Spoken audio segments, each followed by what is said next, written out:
Todos muy buenos días. Les saluda Carlos Franco Villegas, residente de segundo año de cardiología del Hospital Militar Central. El día de hoy vamos a tocar el tema infarto agudo de miocardio.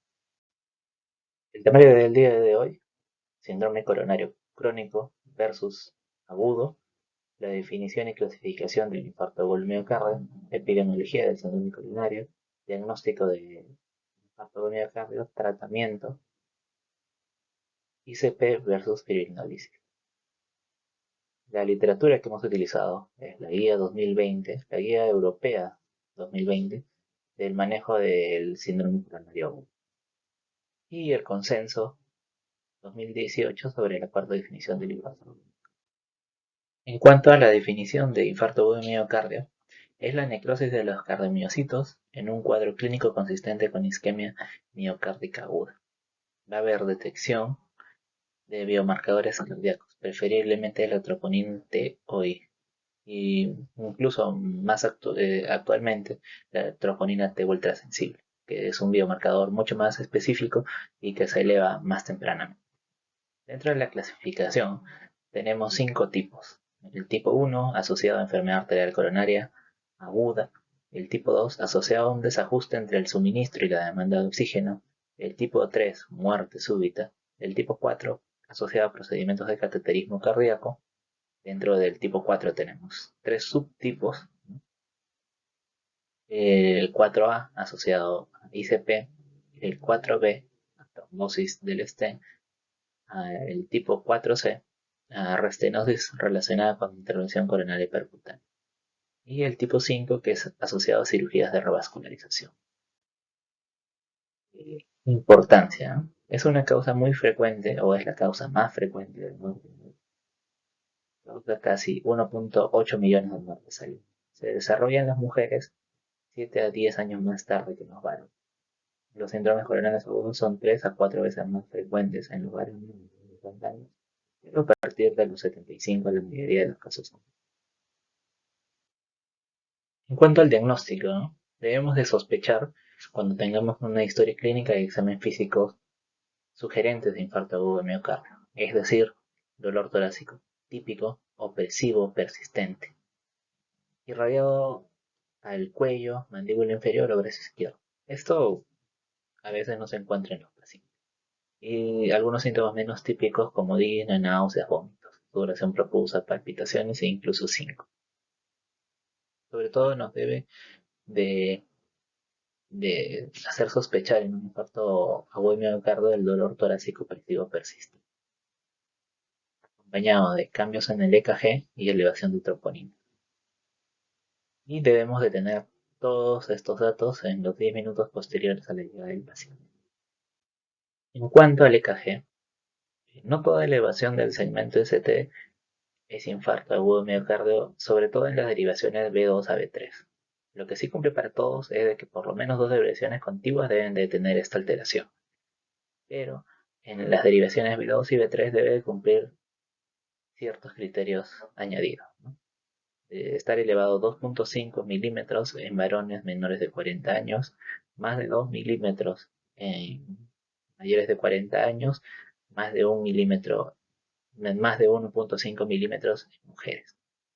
Y en el resto de derivaciones tiene que estar aumentado 1 milímetro, ¿no? En ausencia de hipertrofia en el ventrículo izquierdo o bloqueo de la rama izquierda. Recordemos que el EKG es apoyo al diagnóstico y debe estar acompañado de la clínica sugerente de infarto agudo. Siempre debemos de recordar la circulación coronaria. El EKG nos puede dar indicios de cuál es la arteria afectada. Dentro de esta es la más importante, la coronaria izquierda, luego la coronaria derecha.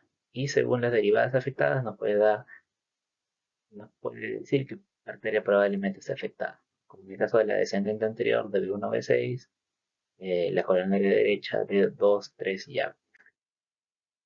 Debemos de localizar el infarto agudo miocardio. Como mencioné en un principio, deben de haber elevación del segmento ST en por lo menos 2 derivadas.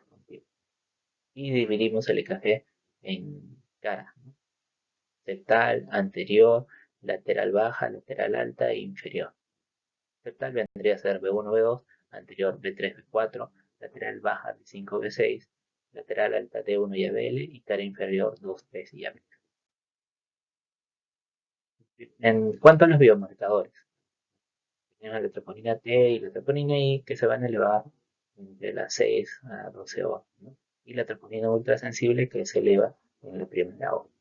Otros marcadores o biomarcadores usados son la hemoglobina, el CPK-9. Voy a depender también de la disponibilidad de marcadores que tengamos en nuestro análisis. En cuanto a la farmacoterapia previo procedimiento, va a estar destinada a reperfundir. Podemos usar betabloqueadores, inhibidores del receptor plaquetario P2Y12, clopidogrel, ticagrelor, según veamos conveniente, ácido acetilsalicílico, estatinas a dosis altas, morfina, oxígeno, según sea necesario, no es para todos los pacientes, y nitratos, dependiendo del dolor. El oxígeno solo estará indicado si la saturación de oxígeno es menor del 90%. Esto en contraste a lo que decían en antiguas guías, que estaba indicado para todos. La morfina de 2 a 4 miligramos con incrementos de 2 a 8 miligramos repetidos en intervalos de 5 a 15 minutos. Esto para calmar el dolor del paciente. Y si no, podemos también usar benzodiazepina. En cuanto a la inhibición plaquetaria, debemos usar doble antiagregación agregado a un anticoagulante. Dentro de la doble antiagregación plaquetaria tenemos a la aspirina, 300 miligramos, más un inhibidor del EP2Y12, que puede ser el clopidogrel, el ticagrelor o el plasugrel, según contemos en nuestro medio hospitalario, para posteriormente ser derivado a intervenciones. Cuando al manejo agudo, debemos de conocer el reloj de la estrategia. Luego del diagnóstico de infarto agudo del miocardio, tenemos muy poco tiempo para que el paciente sea sometido a un procedimiento de intervencionismo coronariano percutáneo. Mientras más tiempo pase, va a ser peor el pronóstico de nuestro paciente.